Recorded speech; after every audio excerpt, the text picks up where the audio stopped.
जय मूल निवासी, जय भीम, जय फुले, जय शाहू, जय सावित्री, जय झांसी।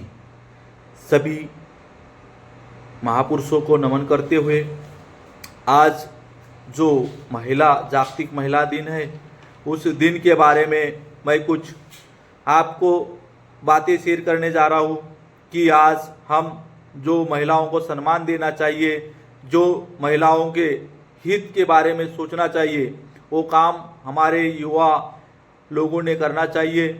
आज हमारे युवाओं को ये बात समझना चाहिए और हमारे युवतियों को भी समझना चाहिए। इस देश में हमारे महापुरुषों ने हमें अच्छा जीवन दिए है, अच्छा प्लेटफॉर्म, एक कानून बनाकर हमें अच्छा जीने का अधिकार दिया है। आप लोगों को मालूम होगा कि इस देश में जब संविधान के पहले हमारे महिलाओं को पढ़ने का अधिकार नहीं था, वो पढ़ने के अधिकार के लिए हमारे महापुरुषों ने अपने ऊपर लाठी गाली गलौज करके, जिन लोगों ने गाली गलौज किए उनका पूरा सहकर हमारे महिलाओं को एजुकेशन देने का काम हमारे सावित्रीबाई फुले ने किया है। और हमारी महिलाएं इस देश की आज सभी क्षेत्रों में बहुत नावीन्यपूर्ण काम करने जा रही है। लेकिन साथियों, जिस महिला को आगे बढ़ना है उसके लिए जितना उसके आदमी की महत्वपूर्ण भूमिका होती है, वो आदमी को भी उस महिला के बारे में समझना चाहिए कि आज की इस परिस्थिति में हम अपनी महिलाओं को साथ रखिए। हमारे बहन जो है उनको सपोर्ट कीजिए, सहयोग करिए और हमारे देश के सभी महिलाओं को सहयोग करें। आज जागतिकीकरण में या ग्लोबलाइजेशन में हमारी महिलाएं सभी क्षेत्रों में बहुत बड़ी भारी तादाद में काम कर रही है और हमारे जो महिलाओं के ऊपर अत्याचार इस सरकार में हो रहे हैं, ये बहुत दुख की बात है।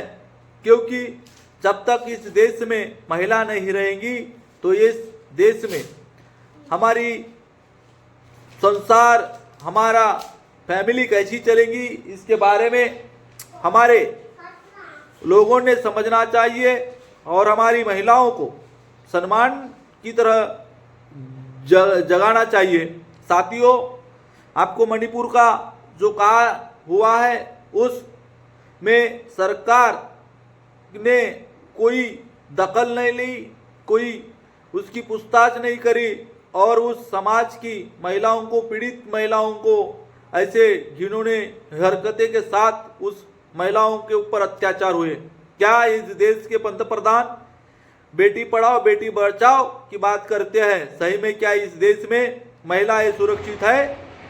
इसके बारे में हमारे महिलाओं ने समझना चाहिए और ये बात सही ढंग से सीखना चाहिए। मेरे साथियों, इस देश में हमारे लोग पढ़ना चाहिए और हमारी महिलाओं को मैं आगाह करना चाहता हूँ कि इस धर्म में, यहाँ के धर्म में महिलाओं को कोई अधिकार नहीं था। वो अधिकार हमारे सावित्रीबाई फुले ने, हमारे डॉक्टर बाबा साहेब आम्बेडकर ने तुम्हारे लिए बहुत बड़ी बात लिख के रखी है और आपको सम्मान दिया है। उसका इतिहास मत भूलिए मेरे युवतियों, क्योंकि आप जब इस संविधान की बात को भूलोगे उस दिन आपके ऊपर और अत्याचार बढ़ेंगे। इसके लिए आप जागरूक रहिए, आप पढ़िए और संविधान में आपके लिए बढ़िया कानून बना हुआ है कि आपके ऊपर कोई अत्याचार नहीं करेगा। लेकिन महिलाओं को मैं बताना चाहता हूँ कि आपको कानून का सपोर्ट होने के बाद आप भी गलत ना करिए।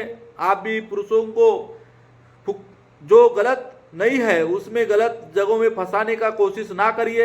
आप भी समझिए और आदमी भी समझना चाहिए। साथियों, इस देश में दोनों बराबर नहीं होंगे तो इस देश नहीं चल सकता।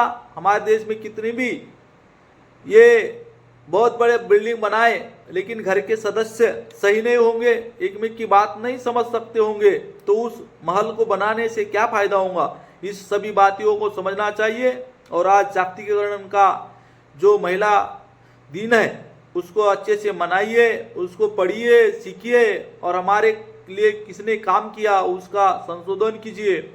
आज इस देश में महिलाओं के कई स्टेटमेंट है कि सुरक्षित नहीं होने का, बहुत बड़े बड़े शहरों से बात आती है, तो क्या गवर्नमेंट इसके ऊपर ध्यान देती है या नहीं देती है, आपको समझना चाहिए और सही निर्णय लेकर हमारे महापुरुषों ने आपको इस अच्छे प्लेटफॉर्म में लाए हैं, उसको सीखिए, उसको पढ़िए और अच्छे का साथ दीजिए। जय मूल निवासी सभी साथियों को धन्यवाद।